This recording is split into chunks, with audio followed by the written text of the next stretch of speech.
Just past the bottom of the hour, I'm Brooke Baldwin. You're watching CNN, and this is for you Jeopardy lovers. Champion or villain? Jeopardy contestant Arthur Chu, he is set to be back on the show tonight. His, we'll call it unconventional tactics on the game show have definitely irked some fans and some players, but Chu is not apologizing for his style.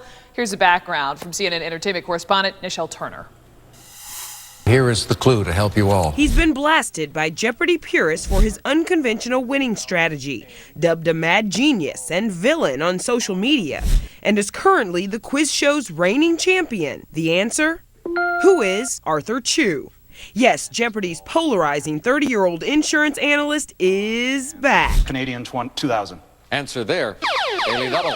Tonight, he's playing for more cash and to defend his 4-game winning streak, much to the chagrin of many show traditionalists who feel Chu is gaming the system. It's a wise champion that knows which categories are good for him. And that applies to Arthur Chu. I have the wine 1000, month of annuals for 1000, 31 days of Oscar 2000, 1200 Canadian bodies. Breaking from the typical game-playing strategy of going through one category from top to bottom, Chu jumps all over the board, throwing his opponents off with his unpredictability and upping his chances of finding the prize daily doubles early on. Arthur Chu is rewriting the rules of Jeopardy. All he wants is the money. His tactics drew heated backlash on social media, but Chu says his strategy is fair game and he's simply in it to win it. You realize we're playing for actual money, right? Like a lot of money. The rules are what the rules are. And while some of the adjectives used to describe him sound like they were ripped straight from the pages of a superhero comic book,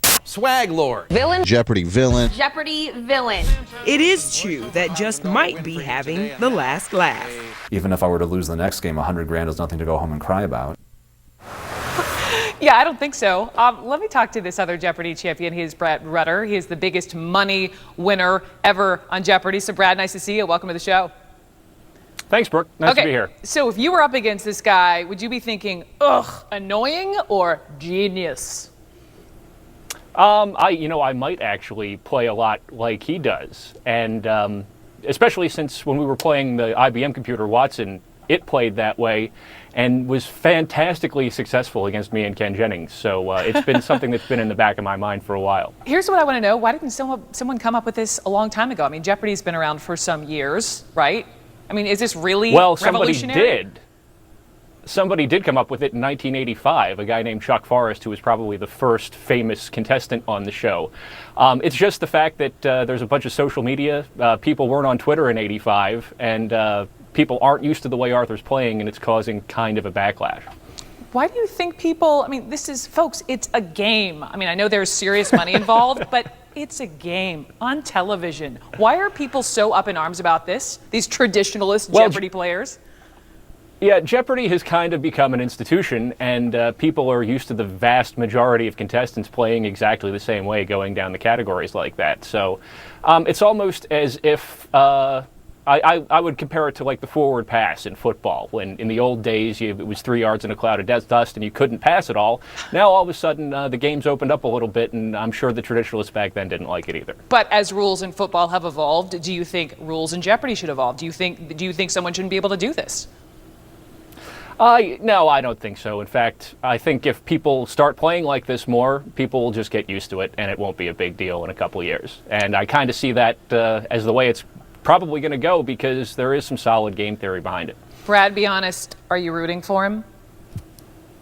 Well, whenever anybody wins more than about 3 games, I start rooting for them, because if they go on a huge Ken Jennings-esque run, that means they're probably going to bring me back to play him sometime soon, and I always love to go on the show. Well, we like to see you win, of course. But let me ask you, since I have you and we're talking Jeopardy, something else came up last week. The show raised some eyebrows when you have these 3, white contestants. These were these college students, and there was the Black history category, and it was like no one had picked that, until everything else, all the other boxes had been checked. When you were on the show, I'm just curious how you went about choosing categories.